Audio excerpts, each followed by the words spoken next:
shade. So clean them, let them grow, get some fruit flowing. It's going to feel good. You didn't buy it. You did buy it. You bought the land, right? So you bought everything. And let it grow. Get some shade moving, and then later on you can always come back in and go, we want to cut some of that, you know. So for me, like when you get down here, like you look across this way rather than down from up above. Yeah. Like for me, you just really actually see how truly steep that hill really is. Yeah. And so that's why I want to get your opinion on what goes in this little valley area over here. I think any kinds of as we talked about bananas over and over, they're gonna love where water drains down, and because it's walkable, I just think this whole zone is great for a food forest, and it's connecting with the water zone, which is going to be corridor and health for your water. It's right along the road, so if you've got 40 bitty balls and you harvested 300, you've got a truck right there.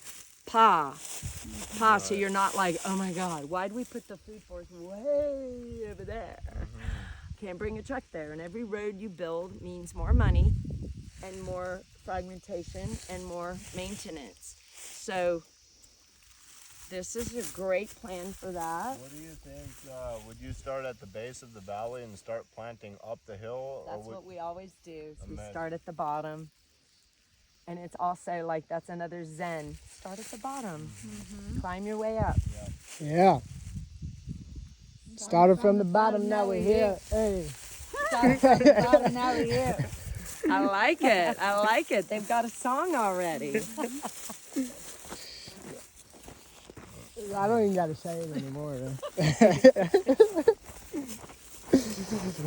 Literally the same exact time. That's funny. Yeah, there was an intention to possibly like using this little cliff right here to maybe have some platforms off of some elevated homes That makes that sense. you can just walk to and It also makes over sense the edge. that would be your greenhouse right there.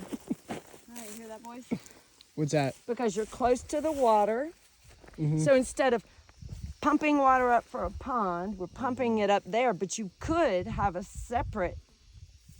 Holding tank or something. I think according to Travis, he placed the greenhouse either right there on that flat area before that fence or in the flat area right after the fence. I get that too. Do you have a road that it's going to go out there? Yeah. You do. All along. That road goes all the way. I like those ideas too. And I really trust Travis and his eyeballs. Like, he's a good egg and he's got some good visions. And I think that can also work. Depends on.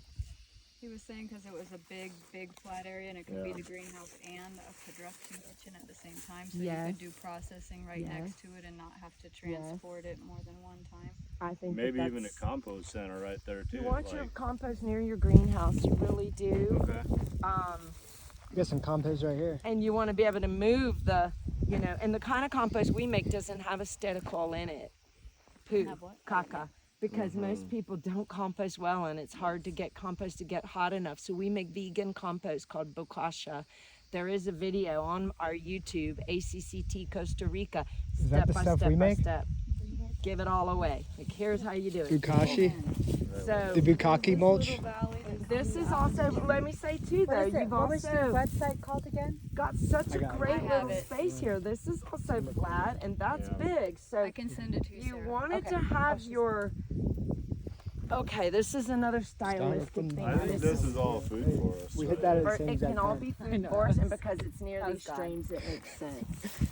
Because I'm feeling into the land. covering all this it's zone already sinking in. with partially trees. planted and it's got all the citrus. And there's water here. And there's the water, so this could all be right by the water.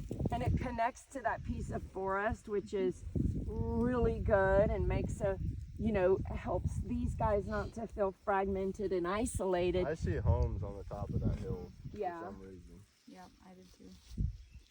I And walked how would you this get way to over those? Right here. Walking. You would walk. Yeah. Okay, so Yeah. people are okay with that, or a little four-wheeler or something. There's gonna be some roads to come in and out, and that road actually that we drove in goes all the way down, and you can connect to it from that tree line, from that Okay. fence line right Yeah. there. So it's really actually not very far from the road right there. Okay, yeah, I If thought I had people wanted remembered to, that but- being close to that other, like you could get to that other plantel through there maybe. If you walk through the woods Yeah, right there, yeah. It's more like right there. Okay, because I remember us kind of exploring into the woods that day. Yeah, I like Travis's idea for those reasons. The only thing I'm thinking, the only thing that kind of, because this is kind of maybe your entrance, depends on like, you know, if you want the homes to be over on those big flat areas where you're not going to have public communal activities.